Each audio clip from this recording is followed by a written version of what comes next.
Hey, it's Amy, and today we are talking about marketing systems. I love marketing. I think marketing is fun, I think it's creative, and I think it's a phenomenal way for you to be able to get your word out about your business. If I ever hear any of my clients saying, I just don't have anyone to talk to, I'm like, nope, stop that. That is the wrong conversation. That should never come out of your lips. If you feel like you don't have people to work with, the conversation we need to have is, Amy, what should I do for my marketing plan this month? Because if you're consistently marketing, you always have lead flow coming in. You always have people to work with. And that's really what our goal is in this whole thing of marketing is we want people. We want to connect with people who are interested in what we do. Here's one of the mistakes that people make when they are marketing. I'll see this. In fact, this happens all the time. So you guys, if it happens to you, and I remind you of this, no need for hurt feelings. It just is common. People get really excited about something. They're like, I just made a YouTube video and it's inviting people to do my program. And they're so excited about it. And I'm like, did you miss a couple steps there? Let's talk about the marketing system. And so I guarantee you, be reminding you about the marketing system because this is what enables you to be able to create big results. I don't want you to spend your time spinning your wheels doing this activity and this activity and this activity when this one brings you 2 people and that one brings you 3 and that one brings you 1. Why not do one thing that brings you 20 or 30 or 2,000 leads? Let's get more strategic with our marketing. So you've got a 5-point system that you're going to be working on here. So the first step to the system is your marketing materials. Before I jump into something, I think, okay, what do I need to make this happen? And I'll make a list. Do I need graphics? Do I need to purchase a domain name? Do I need a landing page? Do I need text written for copy for email marketing? Do I need do I need to build a page for affiliates? And then the affiliates are going to go and they're going to promote it to everybody.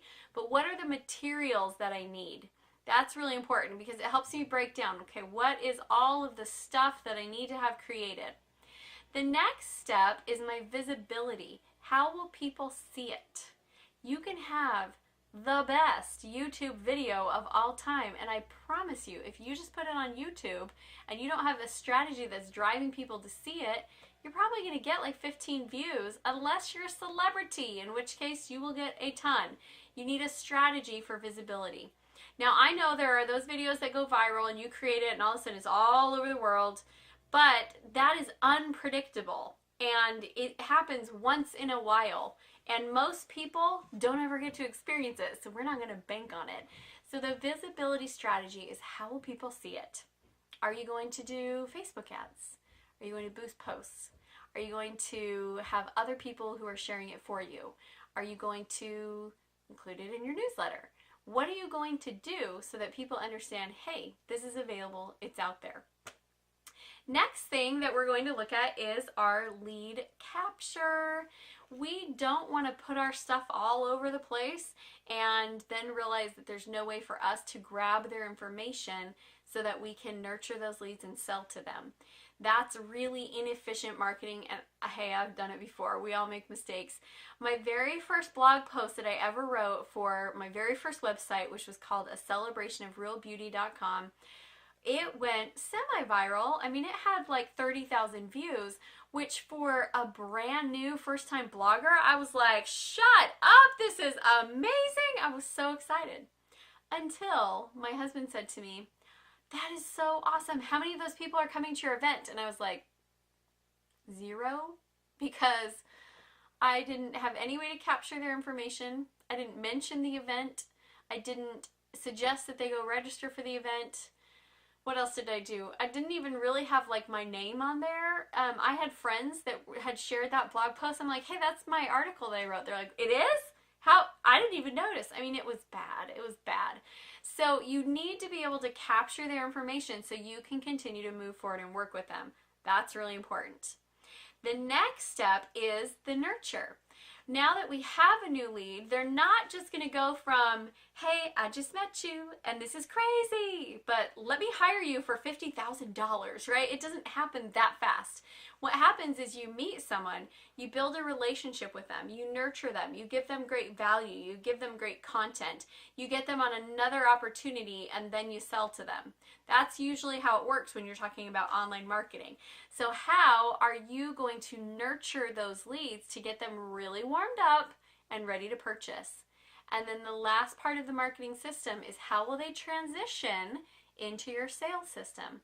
For example, I have, from my last marketing event that we did, I have about just under 3,000 leads. So I could put them into my nurture system and they could be getting all this great content, but until I actually link them up with the sales team, there's no follow-up calls happening. We don't do a lot of selling through email, so there's no actual offers happening through the email. They're just simply getting content.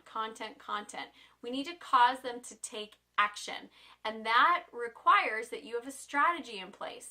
Are you going to do a webinar where you sell? Are you going to get them to a live event where you sell? Are you going to get them on the phone and just straight up sell? How are you going to make that happen? So these are your 5 steps. Number 1 is your marketing materials that you need. What do you need to create to make this all come together? Number 2, your visibility strategy. How are they going to see it? I don't want you having the world's greatest website if nobody ever knows that it's there. Number 3, how are you going to capture the leads so that you can then finish them through the process? And number 4 is your lead nurture. How are you going to get them to fall in love with you? And number 5 is your sales strategy. How will you transition them into the sales process? And in the subsequent videos, we'll go a little bit deeper into each of those.